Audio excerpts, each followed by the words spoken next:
रामकृष्ण हरी. श्री संतांची या माथा चरणावरी साष्टांग हे करी दंडवत, साष्टांग हे करी दंडवत. चातुर्मासानिमित्त चालू असलेली आपली श्री संत शांती ब्रह्मश्री एकनाथ महाराजांच्या हरिपाठ या प्रकरणावरती आपली चालू असलेली चिंतन सेवा. आणि या हरिपाठ प्रकरणातल्या चिंतन सेवेमध्ये 16 अभंगावर आपण चिंतन केलं आणि आज 17व्या अभंगावर चिंतन करणार आहोत. काही अभंगावर 2-2 दिवस आपण चिंतन केलं, त्यामुळं मला वाटते भाग जर बघितला तर आजचा 21वा भाग आहे. म्हणजे नाथांचा हरिपाठ भाग 21 आणि अभंग क्रमांक 17वा. गेल्या 16 अभंगावरचं चिंतन करत असताना 20 भागामध्ये आपण चिंतन केलं आणि आपल्याला माहिती आहे आपण प्रत्येक वेळेस अभंग समोर ठेवतो आणि नंतर चिंतन करतो. आजही तसाच आपल्यासमोर अभंग ठेवतोय. नाथरायांचा हरिपाठातील 17व्या क्रमांकाचा अभंग असा: काय नपुंसका पद्मिनीचे सोहळे, काय नपुंसका पद्मिनीचे सोहळे, वांजेशी डोहाळे कैसे होती, वांजेशी डोहाळे कैसे होती.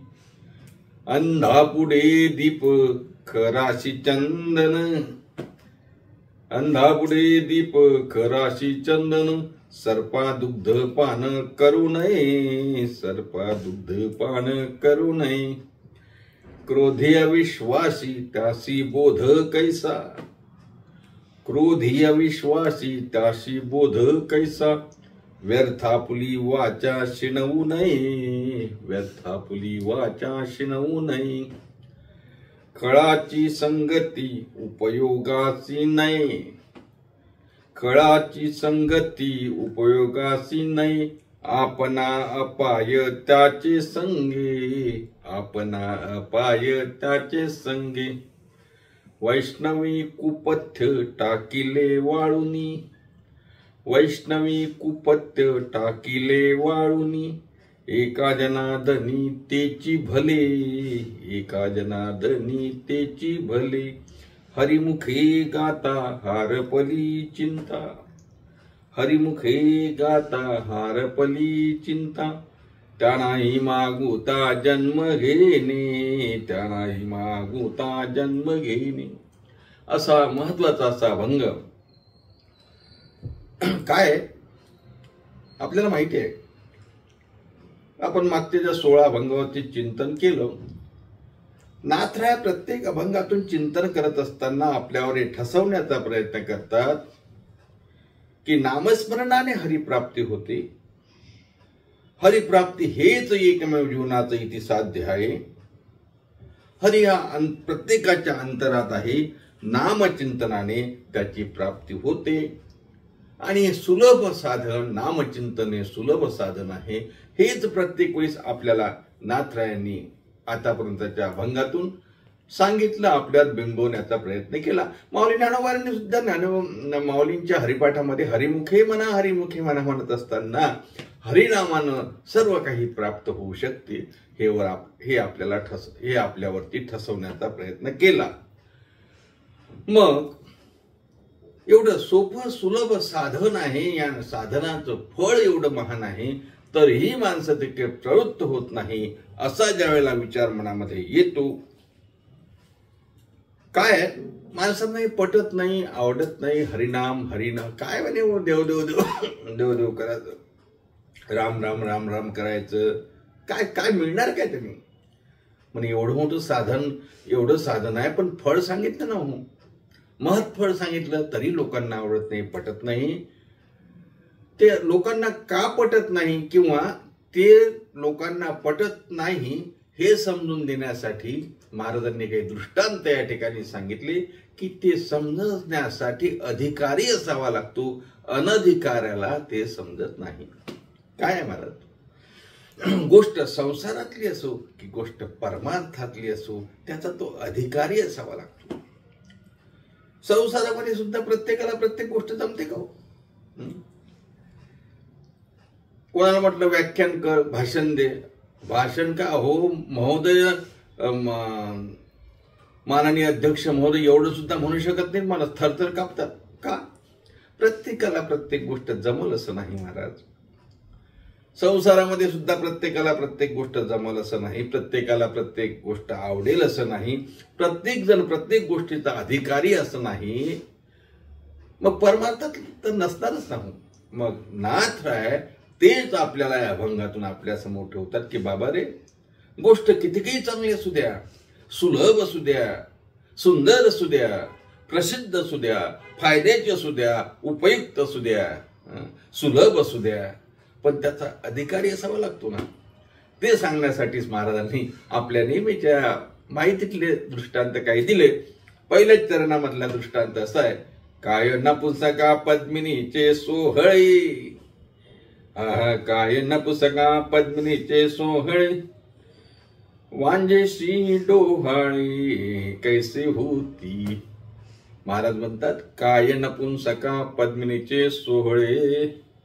महाराज नपुंसक माणूस आहे, आपण ते म्हणतो ना माणसात नाही असा, बाईला काय नपुंसका असा नपुंसक माणसाला कितीकही सुंदर स्त्री दिसू द्या तरी त्याला काही फरक पडतो का? त्या सोहळ्याचा त्याला काही आनंद नाही ना. का? बघा, सुंदर स्त्री दिसली, सुंदर स्त्री असली की माणसाला, कामुक माणूस आकर्षित होतो, बोलायला जातो, बघायला जातो, काहीतरी ती बोलली पाहिजे, तिनं बघितलं पाहिजे, भोग प्राप्त करून घेण्यासाठी भोगताला तर भोगली पाहिजे अशी त्याची इच्छा असते. कोणाची? कामुक माणसाची. का? कारण त्याच्या ठिकाणी असलेलं पुरुषत्व त्याला ते चैन पडू देत नाही. त्याला खूप आवडते, सुंदर स्त्री त्याला आवडते. इथे नाथराय म्हणतात, हे बघा, कामशास्त्रामध्ये सुंदर स्त्रीचे प्रकार सांगितले आहेत. त्यात पद्मिनी नावाची स्त्री म्हणजे सर्वात सुंदर अप्रतिम अशी स्त्री. नाथराय म्हणतात अशी सौंदर्यवान, अशी लावण्यवती असलेली स्त्री पण कुणाच्या समोर आली? नपुंसक माणसाच्या समोर. म्हणजे जो बायला आहे, जो माणसात नाही, अशा नपुंसक माणसासमोर पद्मिनी जरी उभी राहिली, महाराज म्हणतात काय नपुंसका पद्मिनीचे सोहळे. त्याला कुठला आनंद? तर नपुंसक आहे ना. महाराजांनी हा एक दृष्टांत दिला आणि पुढचा दृष्टांत दिला, वांजेशी डोहाळे कैसे होती. वांझ बाई आहे, वांझ म्हणजे वांजोटी, जिला मूल नाही, अपत्य नाही झालं, अशा बाईला हिचा जर गर्भ, हिला गर्भच राहिला नाही तर डोहाळे कळणार कसे महाराज? नाही कळणार ना. म्हणजे मूलच पोटात नाही, गर्भ तिला राहिला नाही, तर मग अशा बाईला डोहाळे शक्य नाही ना. महाराज तेच या दोन दृष्टांताने आपल्याला सांगतात, नपुंसक माणसाला पद्मिनीसारखी सुंदर स्त्री असली तरी फरक पडत नाही आणि वांझेला डोहाळे तिला कळणार नाही. महाराज म्हणतात काय नपुंसका पद्मिनीचे सोहळे, वांझेशी डोहाळे कैसे होती. हे सांगण्यामागचा अर्थ असा आहे महाराजांचा का अनधिकारी नपुंसका अनधिकारी आहे. कशा बाबतीत? कामुकते बाबतीत. वांझ स्त्री डोहाळ्या बाबतीत अनधिकारी आहे, तिला माहिती नाही, अधिकार नाही तिचा, कारण ती गर्भवती राहिली नाही. हा नपुंसक आहे, याला लावण्यवतीचं सौंदर्य कळणार नाही, म्हणजे तो त्यातला अधिकारी नाही. हे दोन महाराजांनी उदाहरण दिले आणि पुढचं सुद्धा एक उदाहरण महाराज देतात. अंधापुढे दीप खराशी चंदन. अंधापुढे दीप. बघा, दिव्याने काय होतो? प्रकाशाने अंधार नाहीसा होतो. अंधारामध्ये दिवा लावला काय होतो? प्रकाश. लहान लावला, मोठा लावला, स्ट्रीट लाईट लावला, हाय मास्ट लावला गल्लीत, काय कोणाला त्याचा फायदा? कोणाला? डोळे झाला ना, ज्याला डोळे आहे त्याला फायदा. का अंधाला फायदा? आंधळा आहे आणि आंधळ्यासमोर कितीही दिवे लावले त्याला काही फायदा आहे का? महाराज म्हणतात अंधापुढे दीप, म्हणजे अंधापुढे जर दिवा असला, लाईट असला, त्याचा त्याला फायदा नाही, कारण अंध व्यक्ती हा त्याचा अनधिकारी आहे. महाराज म्हणतात असा हा अंध माणूस ज्याला दिव्याचा परिणाम होत नाही. अंधापुढे दीप खराशी चंदन. खरं म्हणजे गाढव, आणि आता गाढव काय करतो, उकड्यावर लोळतो, मग त्याला चंदनाचा लेप लावला. महाराज म्हणतात अंधापुढे दीपक कराशी चंदन, अशा गाढवाला चंदनाचा लेप लावला तरी ते उकड्यावरच जाणार ना, म्हणून तो अनधिकारी आहे, त्याला चंदनाचा सुवास कामाचा नाही. अंध माणसाला, आंधळ्या माणसाला दिव्याचा उपयोग नाही, म्हणजे ते अनधिकारी आहे. तसं नामस्मरण हे सुलभ साधन आहे, इष्टप्राप्तीचं साधन आहे, उद्धाराचं साधन आहे. पण आम्ही अनधिकारी आहो ना, आणि मग आम्ही अनधिकारी असल्यामुळं आम्हाला त्याचं महत्व कळत नाही. म्हणून महाराजांनी ही 4 दृष्टांत इथे दिले. महाराज म्हणतात खराशी चंदन, अंधापुढे दीपक खराशी चंदन, सर्पा दुग्ध पान करू नये. सर्पाला दूध पाजलं, काय होते, त्या दुधाचं दही होते, तूप होते, त्याचं विशेष बनते ना. हो, सापाला कुठलंही दूध पाजलं तरी त्या दुधाचं विष बनणार, आणि त्यांनी चावा घेतल्यानंतर विष म्हणूनच त्याचा उपयोग होणार. म्हणून महाराज म्हणतात सर्पा दुग्ध पान करू नये. आणि मग महाराज पण तुम्ही तर बोध करता, उपदेश करता, सर्वांना सांगता, तरीही असंच. महाराजांनी त्यासाठी ते सापाचं उदाहरण दिलं. सापाला कसे दूध पाजा, त्याचं रूपांतर विषात होते. तसं क्रोधिष्ठ माणूस जो आहे, जो रागीट आहे, जो अविश्वासी आहे, त्याला बोधच होणार नाही. त्याला उपदेश करून फायदा काय आहे. 3ऱ्या चरणात महाराज सांगतात क्रोधी अविश्वासी ताशी बोध कैसा, व्यर्थ आपुली वाचा शिनवू नये. व्यर्थ आपुली वाचा शिनवू नये. क्रोधी आहे, आणि या क्रोधी माणसाला जर मग क्रोधी माणसाला काय बोध करून फायदा काय आहे महाराज. कारण क्रोधी अविश्वासी ताशी बोध कैसा, क्रोधी माणसाच्या ठिकाणी, क्रोधी म्हणजे तुम्हाला सांगू का, आपल्याला सर्व उपलक्षणं घ्यावी लागतील. राग, द्वेष, क्रोध, लोभ, हे जे आहेत ना, हे सर्व त्याची उपलक्षणं आहेत. आणि म्हणून क्रोधी म्हणजे आपल्याला हे सर्व विशेषणं तिथे घ्यावे लागतील. काम, क्रोध, लोभ, द्वेष, मत्सर, निंदा, असूयादी सर्व विकाराचे उपलक्षण त्यावर समजावं लागेल. आपल्याला माहिती आहे, आपण मागच्या 2-3 भंगाच्या अगोदर चिंतन केलं होतं. ज्याच्या मनामध्ये, ज्याच्या अंतरामध्ये काम, क्रोध, लोभ आहे, तो अधिकारी आहे का. काम, क्रोध, लोभ जयाचे अंतरी नाही अधिकारी, ऐसा इथे ते अधिकारी नाहीत ना. तेच नाथराय ते पुन्हा सांगतात की क्रोधी अविश्वासी त्याशी बोध कैसा, त्याला बोधच नाही. क्रोधी माणसाला त्या ठिकाणी बोध होऊ शकत नाही. तसं अविश्वासी, ज्याचा विश्वास कशावर नाही, त्यालाही बोध होऊ शकत नाही. संत, देव, साधू, गुरु यांच्यावर विश्वास असावा लागतो. आणि मग जर विश्वास नसेल महाराज, अविश्वासी माणसाचा त्या ठिकाणी घात होतो. नाथरायांनी अनेक ठिकाणी भागवतामध्ये आपल्या समोर ठेवलं की अविश्वास असा आहे महाराज, सकळ दोषा मुकुटमणी, अविश्वास बोलिला पुराणी, जो प्रकटता अर्धक्षणी, करी धुळदानी वृत्तीची. अर्धक्षणामध्ये तो वृत्तीची धुळदान करतो, असा अविश्वास. अनेक ओव्यांमध्ये चिंतन करताना महाराज म्हणतात की अरे बाबा, या अविश्वासाचं मी काय सांगू तुला. अविश्वास येता पहावू, अविश्वास येता पहावू, सकुटुंब पळती सद्भाऊ, मग लोकत्रय अभाऊ, नांदवी निर्वाहू विकल्पे करुणी.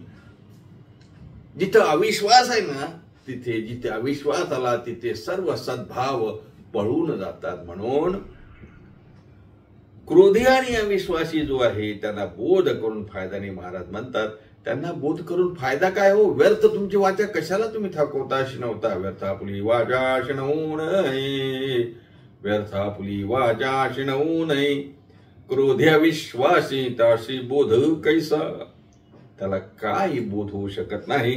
कारण क्रोधी माणूस, अविश्वासी माणूस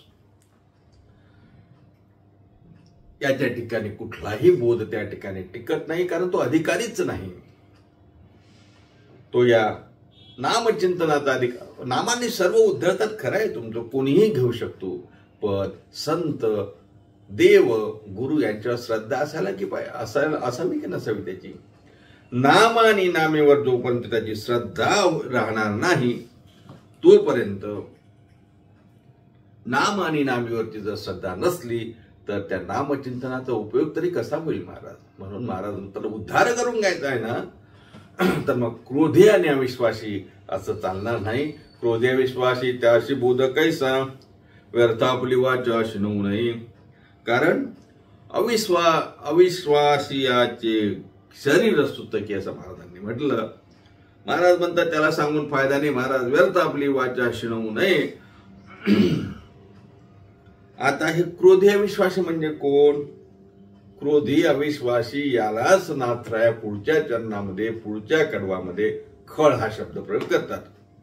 महाराज म्हणतात अशा खळाला उपदेशही करू नका आणि अशा खळाला त्याची संगतही करू नका, कारण त्याच्या संगतीचा उपयोग नाही ना. काय म्हणतात महाराज? खळाची संगती उपयोगाची नाही, खळाची संगती उपयोगाची नाही, आपणा पाय त्याचे संगे. खळ म्हणजे दुष्ट, खळ म्हणजे क्रोधी, खळ म्हणजे दुर्जन, खळ म्हणजे त्या ठिकाणी दुष्ट, दुर्जन, खळ हे सर्व एका अर्थाचे शब्द आहे. नाथ महाराज क्रोधी आणि अविश्वासी ज्यांना म्हटलं त्यांना जिथे खळ असं म्हणत असावे, कारण अशा खळाच्या संगतीनं आपल्याला उपयोग नाही महाराज, उलट आपल्याला त्यांच्यापासून अपाय होत असतो. माणसाच्या जीवनामध्ये संगत चांगली असली पाहिजे. आपल्याला माहिती आहे दृष्ट संगतीनं माणसाचं सत्य, पावित्र्य, मननशीलता, सद्बुद्धी, लज्जा, कीर्ती, क्षमा या सर्व गुणांचा नाश होत असतो. म्हणून संगत चांगल्या माणसाची संगती घालावी. सुसंगती सदा घडो महाराज म्हणतात ना, सुसंगती सदा घडो, सृजन वाक्य काणी पडो. कोणाची संगत लाभावी? कोणाच्या संगतीमध्ये सुख आहे? संत संगतीचे काय सांगू सुख संत संगत. संगत चांगल्या लोकांची असावी, साधूची असावी. दुर्जनाची संगत असू नये. दुर्जनाच्या संगतीनं महाराज त्या ठिकाणी आपला नाश होत असतो. म्हणून नारद महर्षींनी एका ठिकाणी असं म्हटलं, दुःसंग सर्वथैव त्याज्य. नारद भक्तिसूत्रामध्ये आलाय. म्हणजे दुर्जनाची संगत करू नये. नाथराय म्हणतात खळाची संगती, खळ म्हणजे दुर्जन, खळाची संगती उपयोगाशी नाही. आपणा अपाय त्याचे संगी, आपणा अपाय त्याचे संगी. त्यांच्या संगतीनं आपल्याला त्या ठिकाणी अपाय निर्माण होतात. महाराज तुकाराम महाराज सुद्धा एके ठिकाणी म्हणतात ना, नको दृष्ट संग पडे भजनामध्ये भंग. दृष्टांचा संग नको. दृष्टांचा संग झाला की भजनामध्ये त्या ठिकाणी भंग येतो. म्हणून दृष्टांची संगती सोडून माणसाने शहाण्या माणसाची संगत केली पाहिजे. आणि शहाण्या माणसाच्या संगतीनं, साधूच्या संगतीनं आपल्या हृदयामध्ये विषयासक्तीचा नाश होतो आणि आपला उद्धार होत असतो. नाथराय आपल्याला तेच सांगतात की हेच वैष्णवांनी पाळलं महाराज. पथ्य पाळावी, कुपथ्य पाळावी की नाही? कुपथ्य पाळावी महाराज. जसं रोग आहे, रोगामध्ये पथ्य म्हणजे तुम्ही नुसतं पातळ पातळ खाओ, मिरची खाऊ नका, पथ्य आहे. कुपथ्य आहे, मिरची खाऊ नका सांगितलं म्हणजे हे मिरची हे कुपथ्य झालं. दूध प्या सांगितलं, पथ्य झालं. असं आरोग्याच्या दृष्टीनं काही पथ्य आणि कुपथ्य जशा आहे तशा उद्धाराच्या दृष्टीनं, भगवत प्राप्तीच्या दृष्टीनं, नामचिंतनासाठी काही पथ्य आहे आणि काही कुपथ्य आहे. महाराज म्हणतात ना, पथ्य काय? पथ्य नाम विठोबाचे अनेक वाचे नाही, पथ्य नाम विठोबाचे, अशा पथ्य आहेत. आणि या अभंगामध्ये नाथराय म्हणतात आम्ही या सर्व कुपथ्य सोडून दिल्या. कोणत्या कुपथ्य? क्रोध, अविश्वास, दुर्जनाची संगत, दुर्जनाची संगत वगैरे हे कुपथ्य आहे महाराज.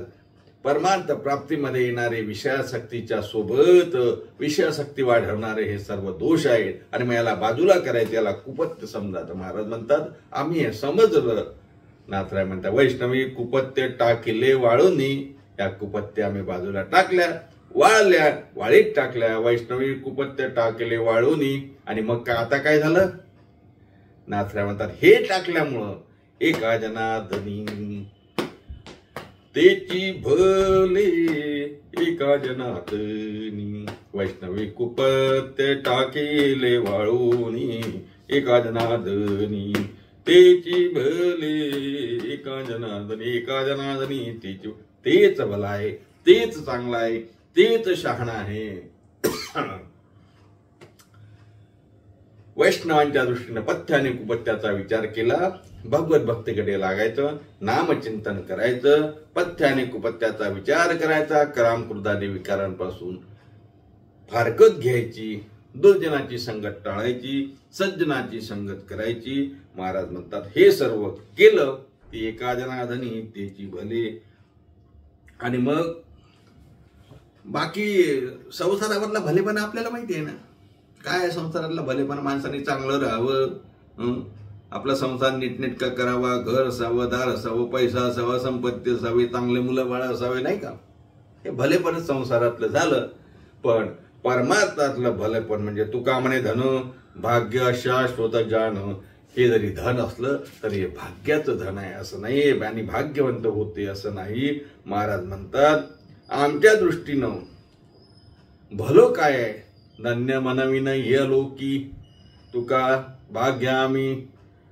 तुकाराम महाराज म्हणतात ना, घोटविन लाळ ब्रह्मा डाण्या हाती. हे जे आहे ना, हे खरं धन आहे, भाग्याचं लक्षण आहे, हेच भलं आहे. आणि म्हणून एका जनार्दनी तेची भले. केव्हा वैष्णवी कुपत्य टाकेले वाळूनी एका जनार्दनी तेची भले. आणि मग भलं जाणलं, संतांनी भलं जाणलं. आणि संतांचं भलेपण म्हणजे संतांच्या भलेपणाचा विचार करताना महाराज म्हणतात संसार तो तयाचा दाश मोक्ष, मोक्ष तो पाहतसे वास वृद्धी सिद्धी देशवटा त्रास नरसिंहती. या असं वैष्णवजन.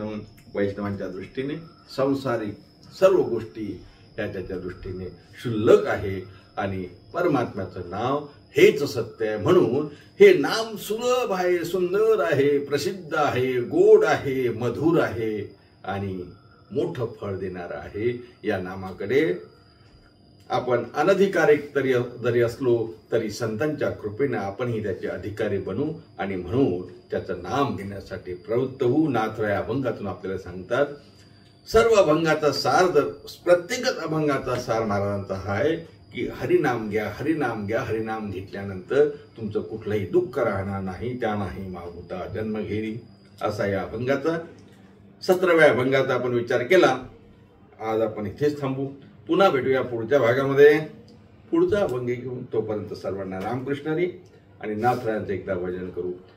श्री भानुदास श्री एकनाथ, श्री भानुदास श्री एकनाथ, श्री भानुदास श्री एकनाथ, श्री भानुदास श्री एकनाथ, श्री भानुदास श्री एकनाथ, श्री भानुदास श्री एकनाथ, श्री भानुदास श्री एकनाथ, श्री भानुदास श्री एकनाथ. कुंडलिक वरदेव ठेवून श्री ज्ञानदेव तुकाराम दत्तात्रय जनार्दन श्री एकनाथ. माऊली ज्ञानेश्वर महाराज की जय.